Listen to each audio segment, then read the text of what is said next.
Investigation into Gemma's disappearance took a dramatic turn. It's him. Tony received a number of sinister phone calls. Hello? If you want to see your sister again, you'll get the money. Well, how do I know you've got her? Somebody was purporting to have kidnapped Gemma and were asking for a huge ransom for her return. If you touch my sister, if you lay one hand on... The review of her status immediately went from being a low priority to a high priority. Ugh. Police traced the blackmail calls to this man, 19-year-old Sam Dunn from Kent. It was a sick hoax. In April this year, Dunn was jailed for 6 months for making malicious phone calls. Then, a moment that would change everything. Within hours of those blackmail calls, a suitcase was found in a nearby canal. Inside, a female torso. It was Gemma. The missing person inquiry was now a murder investigation. The canal was searched, and police decided to re-interview her brother. We'd had a little bit of an argument, but Tony was the last person who'd seen Gemma alive. His information was crucial to the investigation. What was the last time you remember actually seeing her? It was between 2:30 and 3 o'clock. Tony was dealt with as a significant witness. so yeah, it was that. How we treat those people is to interview them on tape, but they are witnesses. They're not suspects, and they're not cautioned. What were you thinking? Well, I just started getting well, I thought, well, where is she, you know what I mean? Other witnesses were being interviewed at the same time. Detectives soon realised Tony's account didn't add up. It was just very small things that made us think, well, hold on, that just doesn't seem right. Police decided to arrest him. He was now a murder suspect. Tony, did you kill Gemma? No comment.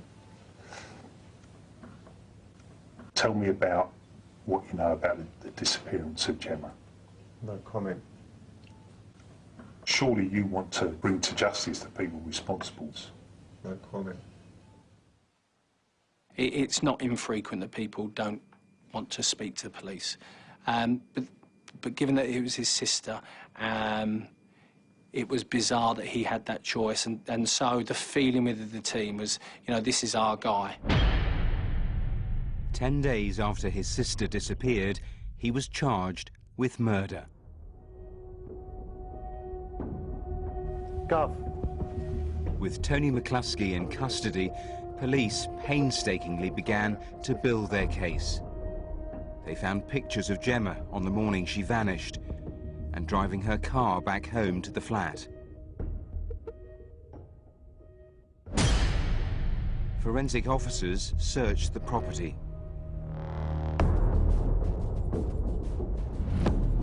Blood and human tissue matched Gemma's DNA.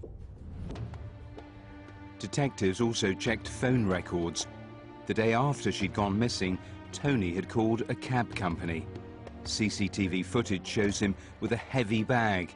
Police believe it contained his sister's torso. We seized the car that the minicab driver had used, and we had that forensically examined. What came back was that Gemma's blood was in the boot of the car.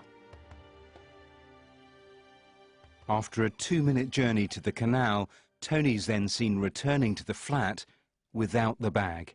This was huge for us. We knew we had the right person. Tony! After months of work, police had proof of what had happened to Gemma. That morning, she'd rowed with her brother about his heavy cannabis use. Get out of my house. He'd left the bathroom taps running and the sink had overflowed. I want you out! Yes, you're going to make me go, you? Yes! Yeah? Well, go on in! When she returned to the flat that afternoon, the row escalated. You've got to go!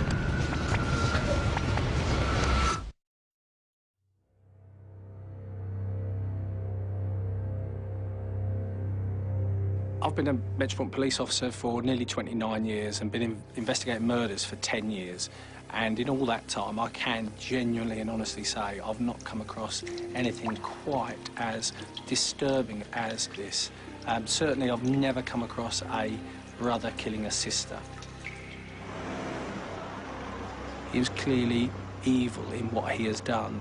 How can any of us comprehend how somebody could not only kill their own sister, but having then killed her, to then dismember her body? I mean, it really is beyond belief that somebody could do such a sick thing. Tony dumped her body parts in the canal. Her legs and arms were found over several days, but it took 6 months for her head to be recovered. So that was very hard, them few months, not knowing. Because I said straight away, there's no way she's getting buried if she's not complete. So we determined to find the last part of her. When they did recover her, injuries showed she died from being hit at least twice with a blunt object. He deserves every day he spends in prison. He really does. The way I looked at it straight away, I'd lost 2 children. You know, my son and daughter. Like I said, I've lost both of them. Tony clearly thought, you know, he had got away with it. He thought he'd covered his tracks. He's now serving a lifetime in prison for his